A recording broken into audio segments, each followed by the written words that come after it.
Welcome to my channel, Charlie Aylmer. Amanda Eller is a 35-year-old yoga instructor and physical therapist from Hawaii. She lived with her boyfriend, Benjamin Conkle, and was an avid runner and hiker. On May 8, 2019, Amanda had a day off and didn't have any plans for the next day. When Benjamin left for work, Amanda was meditating later that night. Benjamin got home to find Amanda wasn't there and that she hadn't texted or called him all day. The next morning, when Amanda didn't arrive home, Benjamin reported her missing.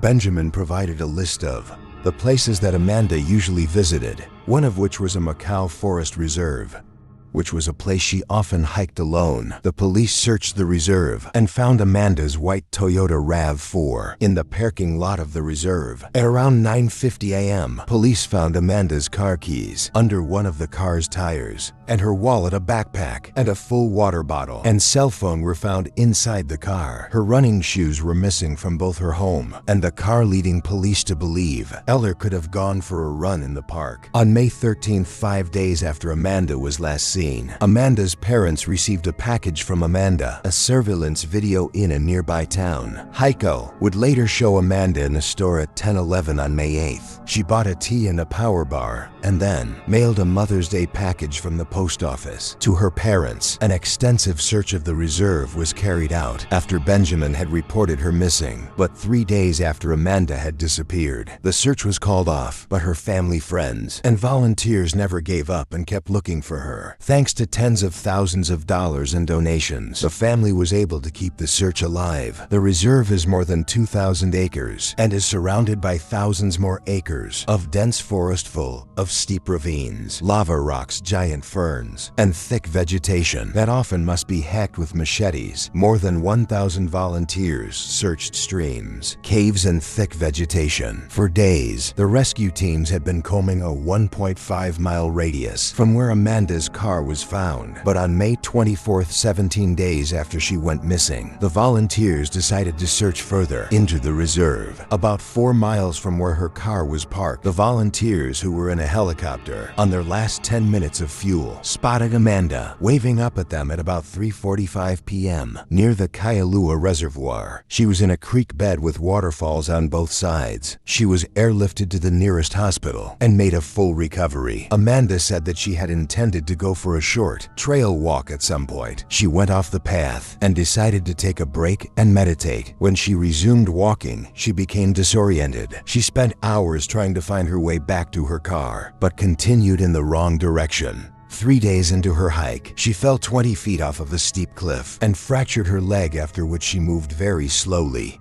She ate wild berries and guava that she had foraged in the jungle and drank water only when she thought it was clear enough. At night, she covered herself in ferns, leaves, and anything she could find on the ground. Some nights she slept in the mud. She lost her shoes after several days when they got washed away in a flash flood while she was attempting to dry them out. On May 24th, Amanda was near stream, searching for something to eat and a place to spend the night, when she saw a helicopter in wave. To get their attention, she had heard several helicopters since she went missing, but none of them could spot her. When she was found, she had lost 7 kilograms, which is about 15 pounds in weight. She had been severely sunburned, and her ankles and feet were chewed up from the rough terrain. In an interview, she described her ordeal as a spiritual journey to stay alive. Well, Amanda's story attracted international attention, and she was praised for her resourcefulness in surviving more than 2 weeks in the forest. She also got some criticism for comparing her ordeal to a spiritual journey. Amanda soon posted a video on a Facebook page dedicated to her search, describing her misadventure and thanking her rescuers and supporters, as well as explaining her previous remark. She apologized for being irresponsible and for describing her ordeal as a spiritual journey. She admitted her journey could have been a lot shorter if she had been better prepared. She said, quote, "I was naive and it was irresponsible of me to head out into the woods that day the way that I did," end quote.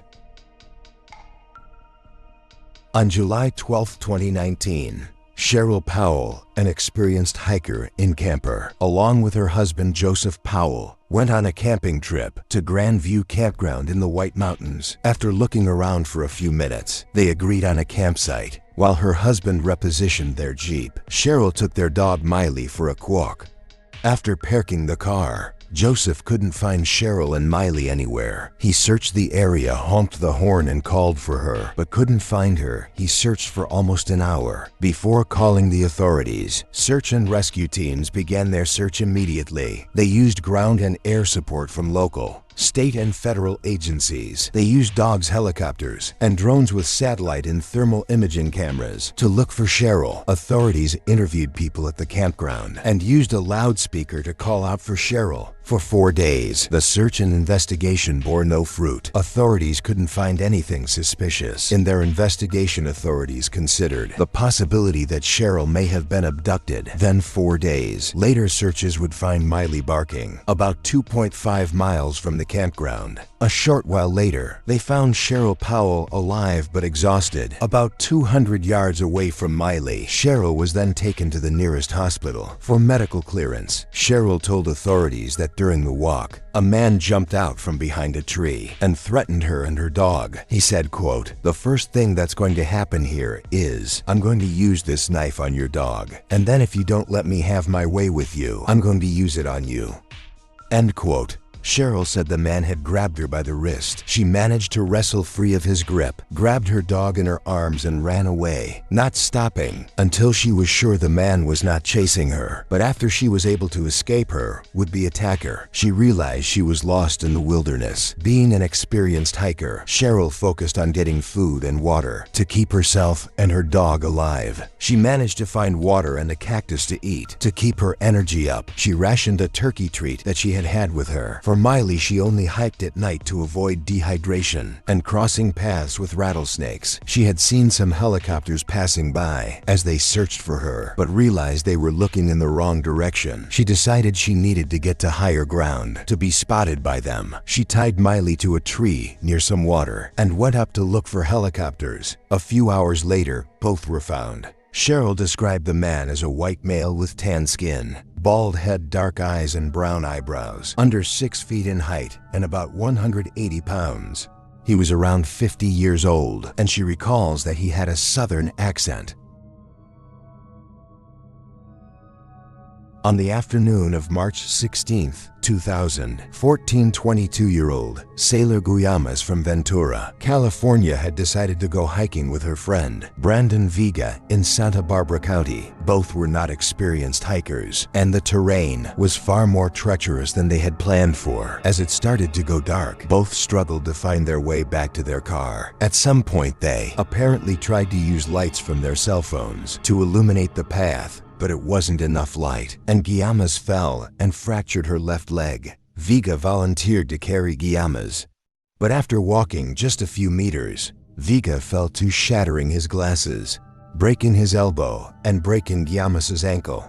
Guilliams could not walk anymore, so she decided to stay put while Vega, who had suffered his own injuries, went alone to get help. This would be the last time she saw him alive. Guilliams would yell throughout the night and the rest of the next day for help, but to no avail. The next afternoon, her lungs had given out and she had stopped screaming. She was extremely tired and laid face down in the dirt in the leaves. On March 17th, Peter Biava arrived in California to go on a hike with his brother-in-law, Joe Villapiano, and Joe's girlfriend, Nicole Gregan. The trio decided to set off on a hike to a popular waterfall in the local area. The group decided to leave the main trail and head down to the bottom of Tangerine Falls. They wanted to do some bouldering, which is like rock climbing, but without ropes or harnesses. While Nicole and Peter were climbing the rocks, Joe took photographs of them. While climbing, Nicole noticed something she described as a flame of red hair out of the corner of her eye. Then she saw some movement. When they investigated further, they saw Guilliams lying on her front in the mud. Nicole, a fourth-year resident in pediatrics at Hasbro Children's Hospital in Rhode Island, saw that the hiker's injuries were potentially life-threatening and immediately immediately called 911. Janmus was airlifted to Cottage Hospital. 2 days later, she received the news that Vega had stumbled off of a rocky cliff. His injuries had been fatal, and he had been found dead just 300 feet from where Janmus was rescued. The 3 hikers would later find Janmus in the background of one of the photos that Joe had taken on the trail. Even though they had not yet spotted her, Janmus made a full recovery, but the loss of her friend is something she will never forget.